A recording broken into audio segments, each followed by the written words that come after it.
Hi everybody, and welcome to TWF Superstars, and we have John Cena in the ring. Whoa, okay, John Cena said, it's been a while since I've actually, been in the ring, but some things have actually went down the way they went down. Now, first thing I just want to say is congratulations to Captain Jack Sparrow for him becoming the TWF World Heavyweight Champion, and Daniel Bryan for trying to win it back. Now, some people have said things like, and this is what I quite don't get, am I being phased out? Am I being phased out, John Cena said, because there's the question. But let's look at the history of how this likely phasing out may or may not happen. First off, John Cena says, here's the big question. If I'm being phased out, as some people may allege I am, then here are usually two things. One, who is authorizing my phase out? It ain't General Manager Zena. It's not Executive Administrator Gabrielle. And it's certainly not the new appointed Executive Director of Wrestling Operations Angel or Director of Operations Spike.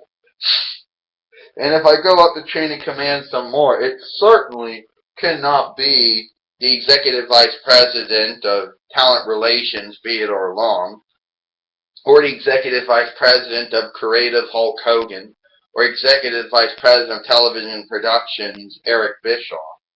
Now, if I go up even ranking up beyond that, it certainly cannot be the Chief Brand Officer, Stone Cold Steve Austin, or the Chief Operating Officer, Princess Jasmine, or the Chief Executive Officer, Angel, or the principal owners, being Corone, Ecliptor, Donald Trump, and he's in the TWF Board of Directors of Vince Commission Chain Committee. Now, whoever decided, hey, I don't deserve to be here, some people might think, oh, so John, you're complaining that you've been phased out. Oh, John, you're a bad man. Oh, John, okay. First off, I'm not complaining. And number two, yeah, I am kind of upset that at least I should be due an explanation. So, I was going to talk with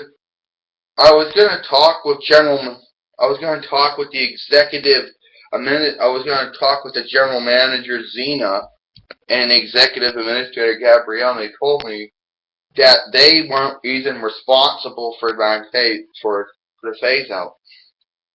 So, I go dig, John Cena says, somebody in some position don't like me. Okay? Somebody is trying to get rid of me, and okay, Spike says, first we have to answer a very important question, John. Are you being replaced? That's a question, my good man. Yes, John, you have been replaced with Daniel Bryan as the major face. But you have not been phased out. No one has gotten rid of you. But I did have to talk with the Executive Director of Wrestling Operations Angel. By the way, that is the new job title for Commissioner.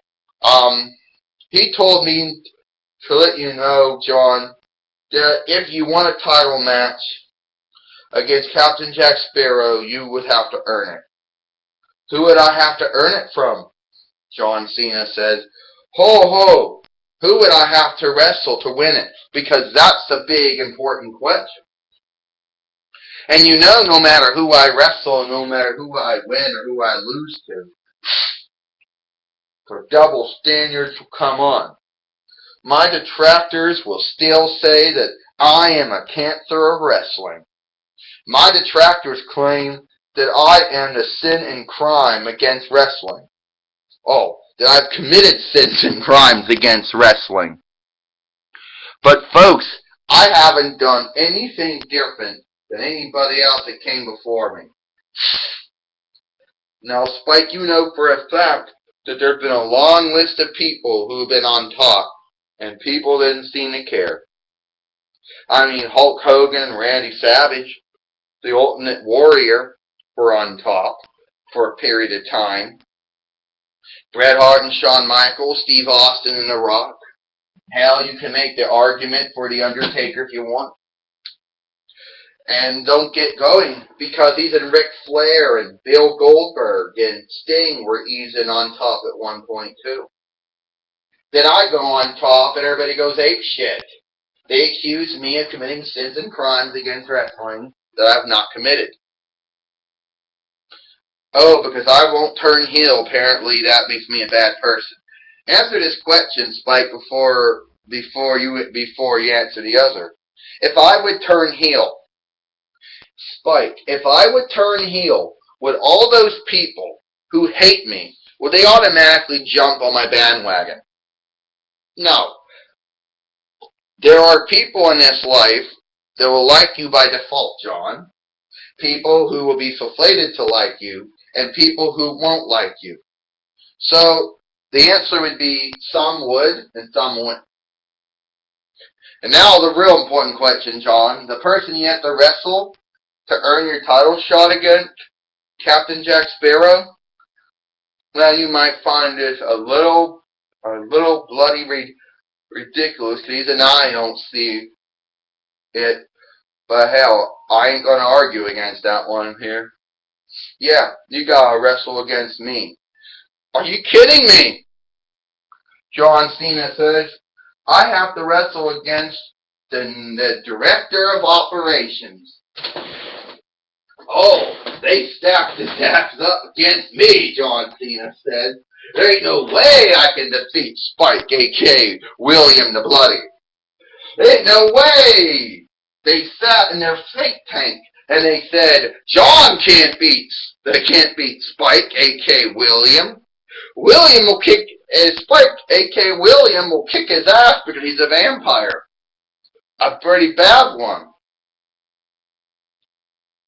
Yeah, John, I know. I don't like the idea more than you. But let's go and see if we can do this. Ding, ding, ding. Oh! And Spike went off the front as nailed him. Clothesline and knocked him down. You know, Spike's action figure isn't really, made that well as far. I mean, it's made well, but...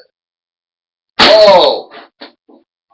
And apparently, Spike, a.k.a. William here, the director of operations, told by the executive director of wrestling operations, Angel, that the only way John Cena can win is he versus him. Oh! And so far, this match is going from the top rope. Hey! Uh-oh, Spike should not went on the top rope.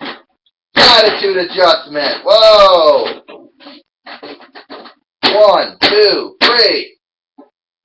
Ding, ding, ding. Here is your winner. And now, the number one contender to Captain Jack Sparrow's TWF World Heavyweight Championship, John Cena. Oh! Ah, bloody hell! You beat me! I should have not gone on the top rope. John, I will admit that you have bloody defeated me, and I should have not went on that top rope. What was I thinking? I don't know what you were thinking, Spike, but you gave me one hell of a fight. But somehow I managed to beat you. No hard feelings? No, mate, no hard feelings whatsoever, John. Except your bloody detractors out there might not be so understanding. Okay, John says, so apparently I have defeated Spike, a.k.a. William, Apparently I am now a piece of shit because allegedly I have buried someone. Okay, John Cena says, now since I am the number one contender to the TWF World Heavyweight Championship, I want to say, hold on! Hold on! is what I'm talking about, Montel Ricadius Porter says.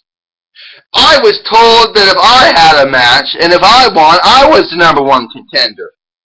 I don't know who told you that, John Cena says, but I remember very clearly you interfered in Captain Jack Sparrow and Daniel Bryan's match.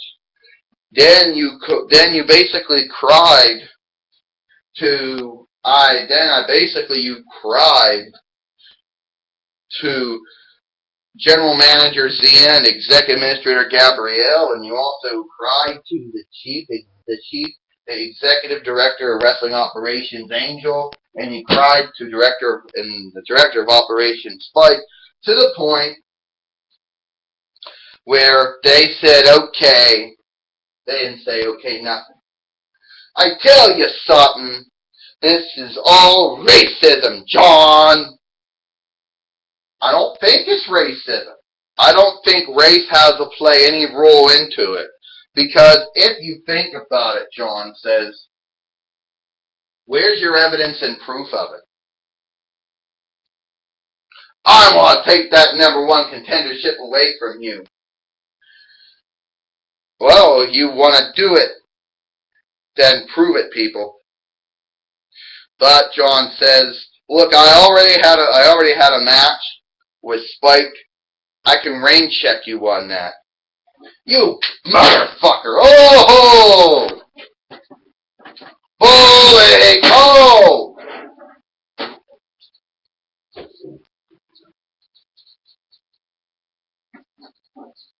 Montel Ricadius Porter has struck again. He's now claiming that the reason he ain't the #1 contender to the TWF World Heavyweight Championship because of racism. He alleges this, but has no proof or evidence to really back it up. Well, I hope you enjoyed this episode of Superstars, and we'll see you tomorrow for Monday Night Raw. Sorry for that burp.